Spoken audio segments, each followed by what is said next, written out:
Bueno, Colegio San Agustín de la Congregación de los Hermanos Marianistas está realizando el primer encuentro bonaerense de madrugadores, donde representantes de 26 comunidades de madrugadores están participando de esta jornada organizada por madrugadores del 9. Y ahora, abierta a la comunidad, va a dejar un mensaje el obispo antes de la misa, Monseñor Ariel Torrado Mosconi, caminando en comunión, llamado a caminar en comunión. Este es el mensaje que se está pidiendo.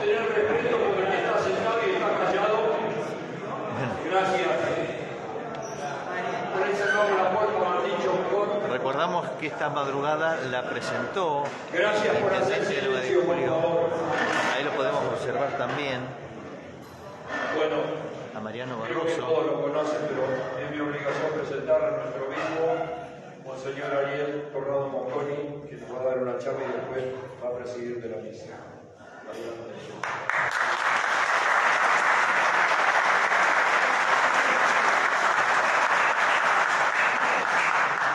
Bueno, buenas noches.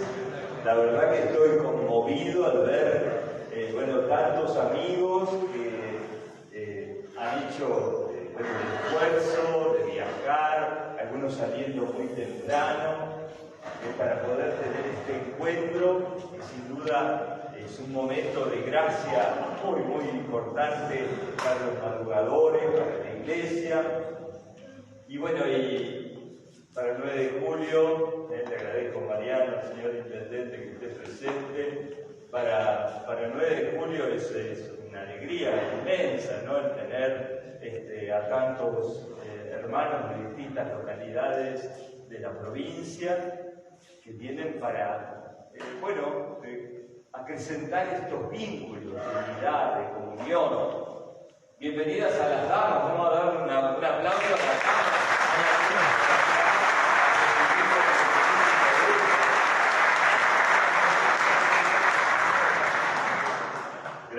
Gracias por acompañarnos.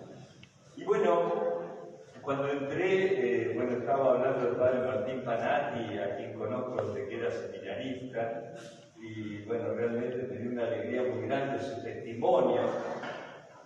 Les confieso que ustedes saben que yo viví muchos años en Buenos Aires, y me tocaba pasar con bastante frecuencia. ¿Dónde está Martín? ¿Martín? ¿Se fue? Se fue. Me tocaba con frecuencia pasar por la avenida Belgrano, ahí donde está su parroquia, y realmente era doloroso ver esa parroquia en ruinas. Salían, como esas plantas tipo palam, ¿vieron? Un templo magnífico, un templo bellísimo, pero muy venido abajo. Y yo pensaba, qué linda es esa imagen, ¿no? La imagen de una iglesia que se reconstruye. Ustedes saben que, en un momento en la vida de la iglesia hubo una crisis, no es la primera que pasamos, ¿eh? Eso es lo que tiene la riqueza de los 2000 años de historia que tiene la iglesia, ¿no? Pero en un momento se vivió una crisis muy fuerte en la vida de la iglesia, y entonces el Papa Inocencio III tuvo un sueño. Él soñó en que la iglesia se derrumbaba y que había un frailecito con el hábito todo roído, que sostenía la iglesia para que no se cayera, ¿no? Y al otro día se acerca Francisco de Asís, y va a pedirle una audiencia al Papa.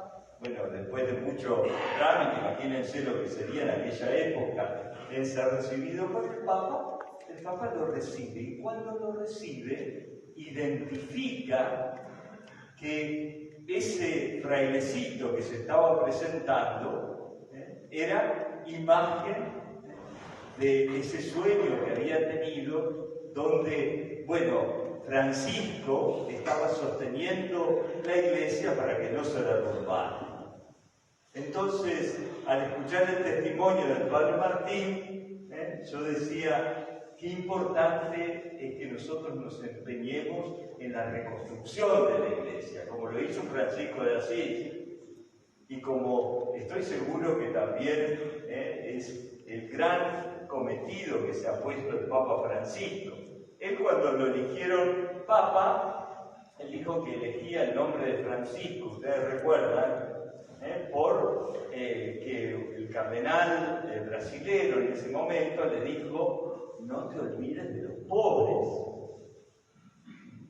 Pero yo estoy seguro que en este nombre que ha elegido el Papa Francisco, no solo significa el cuidado de los pobres, que por cierto, de manera muy especial en su pontificado ha hecho presente y ha visibilizado tantas situaciones de injusticia ante la realidad de la pobreza, de las personas de la calle, de los que sufren la guerra, de tantas realidades que tal vez el mundo calla y que, bueno, de manera muy profética el Papa Francisco ha anunciado una y otra vez.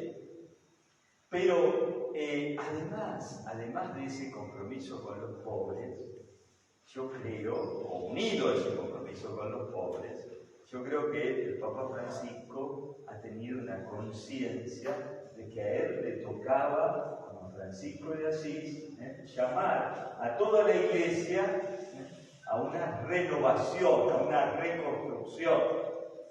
Renovación y reconstrucción que no implica el sacar todo, no el cambiar todo porque sí, sino que ustedes saben que la renovación, hay una diferencia entre reconstrucción y renovación, un matiz. La renovación es volver a lo esencial, volver a lo importante y hacer nuevo aquello que es la médula, la esencia del Evangelio.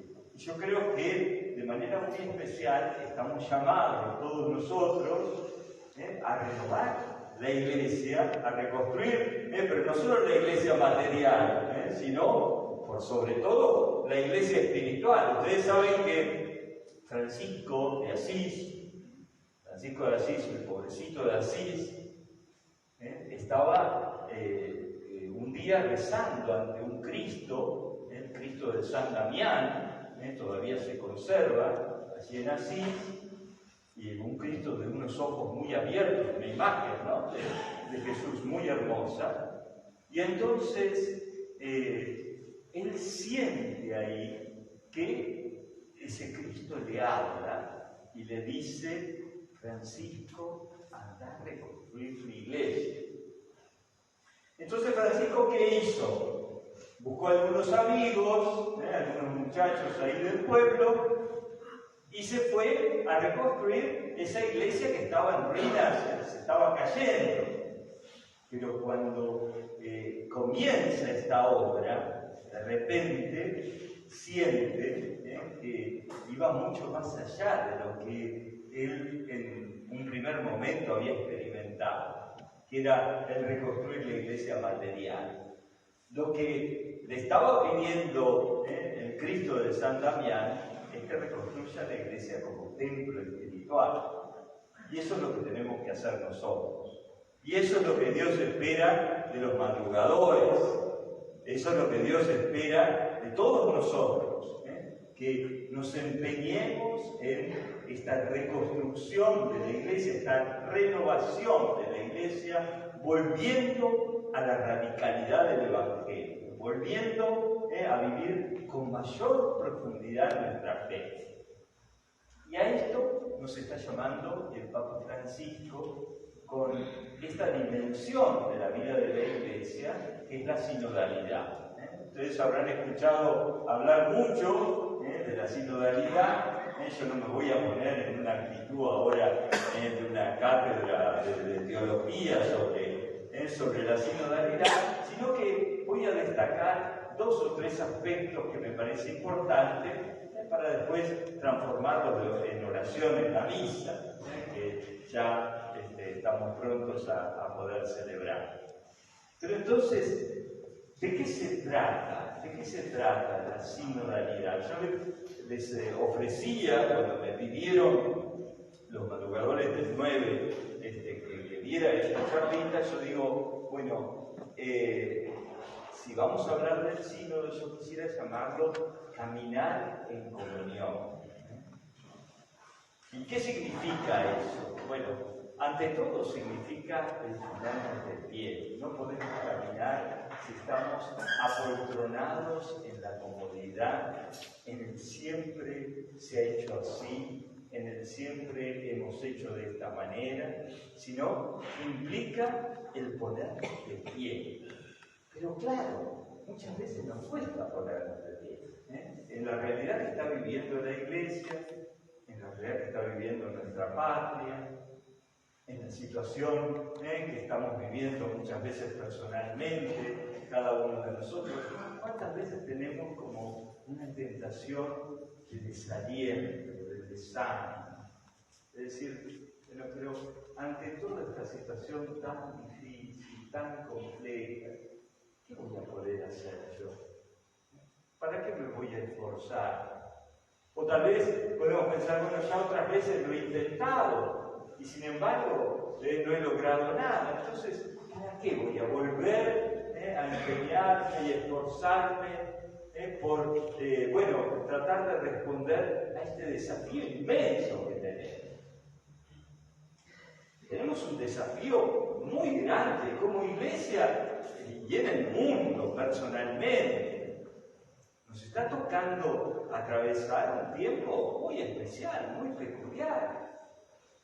A mí me gustó muchísimo la imagen, ustedes recordarán cuando aquella oración que hizo el Papa Francisco en plena pandemia, cuando en marzo empezaba la pandemia y estaba la Plaza San Pedro desierta. ¿Recuerdan? Un día así lluvioso, y entonces el Papa Francisco que hace una predicación hermosísima, basada en aquel pasaje del Evangelio donde Jesús está en la barca con los discípulos y se levanta una tormenta que parecía que todo se hundía. Y él comparó la situación de la pandemia con esa tormenta. Pero yo diría, podemos dar un pasito más, y no solo en ver la realidad de la pandemia como una tormenta tremenda, sino que también tenemos que ver la realidad que está atravesando el mundo como una tormenta muy grande, donde muchas veces no sabemos bien dónde estamos parados. Hay cambios, lo que caracteriza a nuestro tiempo es el cambio. Si hay algo que uno dice, bueno, ¿qué es lo propio de este tiempo que estamos transcurriendo? Y los cambios vertiginosos que tenemos. Hablamos de la pandemia, pero no solo la pandemia. Desde el punto de vista, yo no soy quien para analizarlo, no tengo elementos para hacerlo, pero la situación geopolítica está a la vista, que el mundo está cambiando, que hay unas tensiones en la guerra, no solo se trata de un conflicto por un tema territorial, sino que hay mucho más detrás de esta situación, y uno ve esos movimientos entre los países del mundo donde un orden que aparentemente estaba más o menos estable, pareciera que no lo está. Los cambios en la tecnología, ni hablar, la tecnología nos cambió la vida, nos cambió el mundo. Este aparatito del cual vivimos pendientes, todo, donde, no solo que, por supuesto que tenemos que ver todo lo bueno que nos aporta la tecnología, pero también es como que no sabemos manejarlo. Estamos aprendiendo, mientras lo vamos usando, estamos aprendiendo cómo manejarlo, no solo desde el punto de vista técnico, sino decir, bueno, ¿cuándo descanso? ¿Cuándo termina mi trabajo? si yo me sigue llegando el trabajo, las preocupaciones, las actividades, continuamente por WhatsApp, no tiene horario, no tiene, bueno, por entrar en un tema, pero podemos cambiar a otro, ¿no? El avance de la ciencia, la nanotecnología, montones de cosas que de repente nos muestran que es un mundo que para nosotros que ya peinamos una cana, los que tenemos suerte de peinar algo, acá algunos no peinan nada. Pero la situación es esta situación de cambio vertiginoso, claro, nos toca a todos. Entonces, en medio de esto, la tentación es o replegarnos muchas veces, o paralizarnos, quedar como de alguna manera imposibilitados de poder dar una respuesta a la situación que estamos viviendo. Y muchas veces la tentación es decir, bueno, no puedo hacer nada. ¿Qué puedo hacer yo en medio de esta realidad tan compleja, tan difícil? Pero yo creo que tenemos el gran desafío de entrar en diálogo con este mundo. De caminar, ponernos de pie, implica el entrar en diálogo con este mundo. Y bueno, y no tenerle miedo al diálogo. Ahora el Papa nos ha dado un ejemplo en este corto que ha filmado con los jóvenes, no sé si han tenido oportunidad de verlo. Bueno, claro, uno queda como paralizado de eso, ¿no? Cómo comienza a hablar con jóvenes que tal vez están con una concepción de la vida, de la sexualidad totalmente contraria por ahí a lo que es nuestra tradición en la fe, en la iglesia, que el Papa puede hablar con ellos y escuchar. Y con eso nos está dando un ejemplo muy grande de nosotros tener esta actitud de escucha. Esta actitud de escucha que siempre ha estado presente en los momentos importantes de la tarea evangelizadora de la Iglesia. A mí me gusta recordar mucho un texto en que nos relata el libro de los Hechos de los Apóstoles, cuando Pablo le toca ir a predicar a Atenas. Y entonces resulta que, claro, el pueblo griego era un pueblo pagano. Entra en el Areópago, ustedes recordarán ese pasaje de la Escritura, entra en el Areópago y estaba lleno de monumentos a las distintas divinidades, ¿no? Y entonces Pablo va caminando así, estaban los griegos allí haciendo sus ritos y sus oraciones, y de repente Pablo encuentra un monumento que decía al Dios desconocido. ¿Y qué hizo Pablo? Dijo, esta es la mía. Entonces, muchachos, vengan, los llamó a todos y empezó a decirle, miren, qué bien ustedes, qué religiosos que son. Ustedes son los más religiosos de los hombres. Y bueno, yo he visto acá que ustedes tienen un monumento al Dios desconocido. Bueno, yo les voy a hablar del Dios desconocido. Y entonces empieza a hablar. Este Dios desconocido es el Señor de todo, el Creador del cielo y de la tierra. Comienza a explicarles. Y entonces este Dios, por amor a nosotros, se hizo hombre. Y por nosotros y por nuestra salvación, vivió entre nosotros, caminando en la Galilea. Y este hombre que se llama Jesús, murió por nosotros, dio su vida por nosotros, y al tercer día resucitó. Cuando dijo esto para los griegos, que rechazaban el concepto de la resurrección, inmediatamente empezaron a reírse. Dice así el texto del libro de los Hechos. Empezaron a reírse, a burlarse de él y a decir, bueno, otro día te escucharemos. Pero hubo algunos, nos dice el texto bíblico, hubo algunos que abrazaron la fe. Entonces, fíjense qué hermosa es esta actitud para que nosotros nos pongamos de pie en medio de esta situación tan compleja, porque sabemos que Cristo es el mismo, lo vamos a escuchar en el Evangelio de hoy. Jesús es el camino, la verdad y la vida. Sabemos que Él es la verdad, que no podemos callar y tenemos que anunciarla. Y sabemos que Él trae la plenitud a la persona humana y que lo que Él nos enseña es el verdadero camino a la felicidad. Entonces, animarnos a tomando aquellas cosas de la cultura actual que son valores, los hay, no es todo malo. Los nuevos, no nos pongamos viejos, ¿no? Porque vieron que cuando estamos viejos interiormente, ya entonces no, el tiempo pasado fue mejor. No. Yo creo que estamos viviendo un tiempo hermoso, donde es un desafío impresionante, que tenemos que pedirle a Dios la fuerza para poder responder a este desafío inmenso que tenemos. Entonces, caminar, ponernos de pie, emprender el camino, pero no caminar solos, caminar en comunión. Yo creo que todos nosotros tenemos la experiencia como madrugadores de lo importante que es sentirnos en comunidad, sentirnos en familia. Y este caminar en comunión implica, aprender a respetarnos, aprender a escucharnos,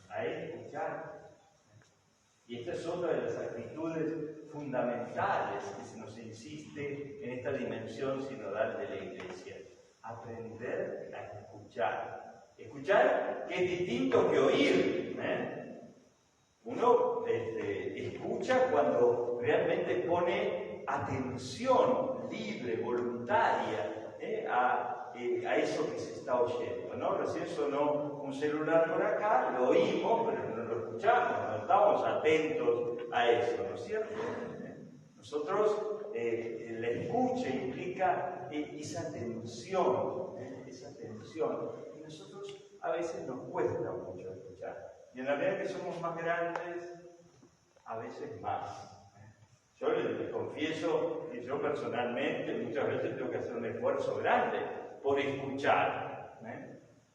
Porque a veces uno empieza a escuchar a una persona y ya uno tiene, sobre todo, digo, cuando ya tenemos unos años encima, ya uno, algunas cosas que nos dicen, es como que uno dice, bueno, esto está equivocado, hay como preconceptos, ¿no es cierto?